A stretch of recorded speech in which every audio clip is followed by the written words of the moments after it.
کرد. با همین بازدید رسمی دولتی سردار دولت از جمهوری مردمی چین انجام یافت.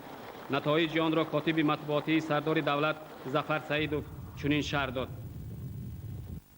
инак ташрифи расмии давлатии президенти ҷумҳурии тоҷикистон эмомалӣ раҳмонов ба ҷумҳурии мардумии чин ба фарҷом расид.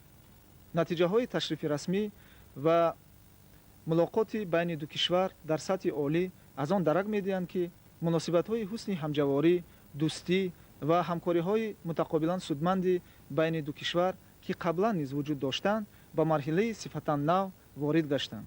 барои густариши бештар, дарозмуддат ва босуботи муносибатҳои дуҷониба дар соҳаҳои сиёсӣ, иқтисодӣ, гуманитарӣ, низомӣ ва ғайра асоси қарордодию ҳуқуқӣ мукаммал гардонда шуд.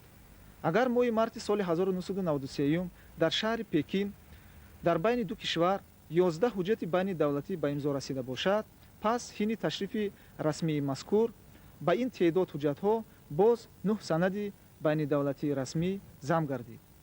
чунончи эъломияи муштарак дар байни ду ҷумҳурӣ, силсилаи созишномаҳои байниҳукуматӣ оиди муносибатҳои иқтисодию тиҷоратӣ, кӯмаки ҳуқуқӣ ҷиҳати парвандаҳои шаҳрвандию ҷиноӣ, телекоммуникатсиё, маориф, варзиш, ҳифзи муҳити зист, дар мавриди кӯмаки гуманитарӣ ва мадади ҳарбӣ техникии чин ба артиши миллии тоҷикистон ба имзо расиданд.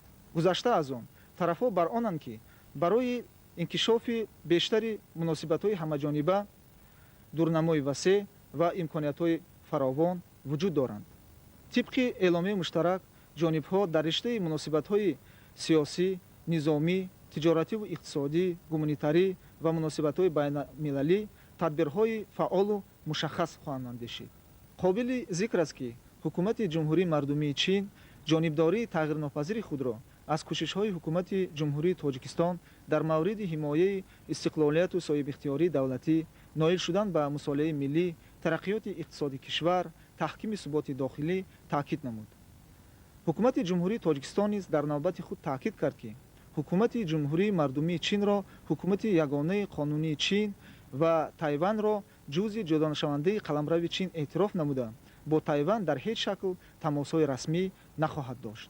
роҳбарони олии тоҷикистону чин ба ҳар гуна зуҳуроти ҷудохоҳии миллӣ ва кӯшишҳои барангезиши ихтилофҳои байнидавлатӣ, байнимиллӣ ва байнимазҳабӣ мухолиф будани худ дар қаламрави кишварҳои хеш иҷозат надодан ба фаъолияти ҳар гуна созмон ва қувваҳое ки ба муқобили тарафи дигар равона шудааст эълом доштанд.